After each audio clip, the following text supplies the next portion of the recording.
I think we can all agree, dandruff is one of those little problems that feels so much bigger than it actually is. It's itchy. It's embarrassing.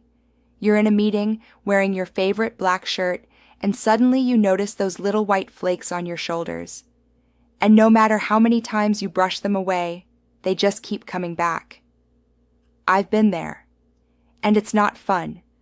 But the good news is, you don't need to rely only on harsh shampoos or chemical treatments.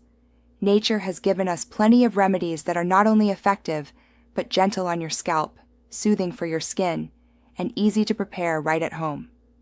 Before we jump into remedies, let's understand what's going on.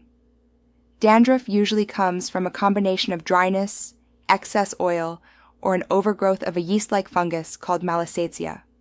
Stress, weather changes, and even the products we use can all make it worse. I used to think dandruff was just about having a dry scalp, but that's only part of the story. Sometimes it's about imbalance. Too much oil, clogged follicles, or even irritation from certain shampoos. The beauty of home remedies is that they can address all of these factors, balancing oil production, reducing fungal growth, and calming irritation. One of the simplest, most soothing remedies is coconut oil. I still remember the first time I tried it. My scalp had been itchy for weeks, and nothing seemed to help. A friend told me, just warm up some coconut oil and massage it into your scalp. It felt amazing, like giving my head a spa treatment. Coconut oil is antifungal, moisturizing, and helps reduce flaking. I usually warm 2 tablespoons, massage it into my scalp for 10 minutes, then leave it on for at least an hour, or overnight if I can. The next morning, after a gentle wash, my scalp feels nourished and the flakes are reduced. If there's one essential oil every home apothecary should have for dandruff, it's tea tree oil. It's strongly antifungal and antibacterial. I had a period of time when my dandruff was stubborn and just switching shampoos didn't work. So I added 5 drops of tea tree oil to my regular shampoo. Within 2 weeks, the itching had calmed and the flakes were noticeably fewer. Here's a tip. Tea tree oil is strong, so don't apply it directly. Always dilute it with a carrier oil like coconut or olive oil, or add it to shampoo.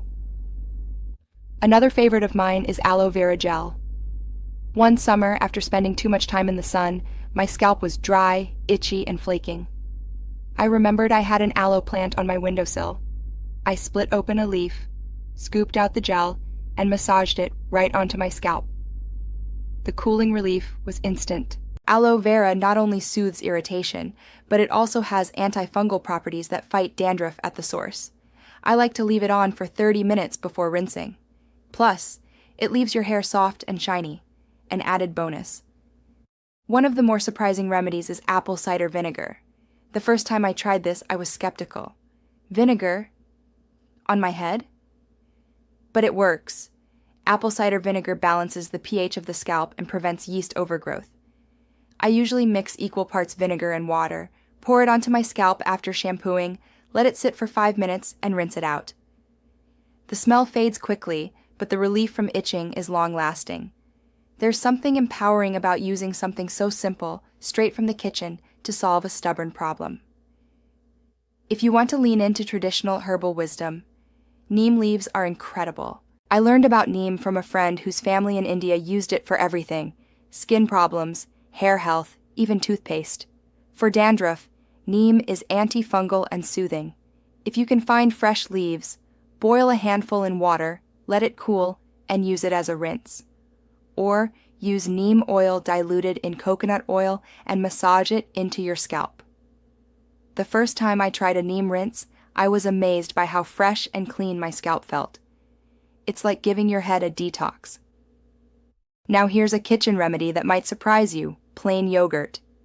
One time, after trying lots of oils and rinses, I read that probiotics can help rebalance the scalp microbiome.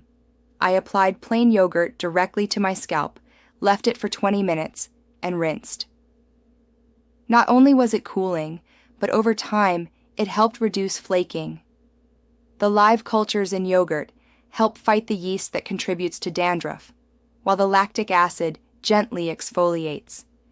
It's messy, but worth it. Now, I'd be leaving out an important piece if I didn't mention lifestyle.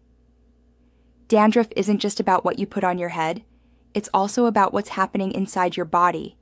Stress makes it worse, and so can a diet high in sugar and processed foods. When I started eating more whole foods, like vegetables, nuts, and omega-3 rich foods like salmon or flaxseed, my scalp health improved. Hydration also matters.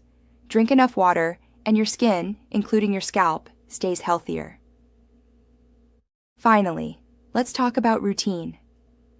Overwashing can dry out the scalp, while underwashing can lead to buildup. I found that washing every 2 to 3 days worked best for me, especially with a gentle herbal shampoo. I also learned to avoid harsh styling products and hot tools when my scalp was irritated. Sometimes less really is more. The best part of all of this? Every remedy I've shared is natural, affordable, and easy to try at home. Coconut oil to moisturize, tea tree oil to fight fungus, aloe vera for cooling, apple cider vinegar to balance, neem to cleanse, yogurt to rebalance, and lifestyle shifts to support long-term scalp health. When you think about it, dandruff isn't something to be embarrassed about. It's just your body sending you signals. And with a home apothecary approach, you can respond in a way that's gentle, effective, and empowering. So the next time you notice those little flakes, don't panic. Instead, reach for your herbs, your oils, and your natural remedies, and give your scalp the love it deserves.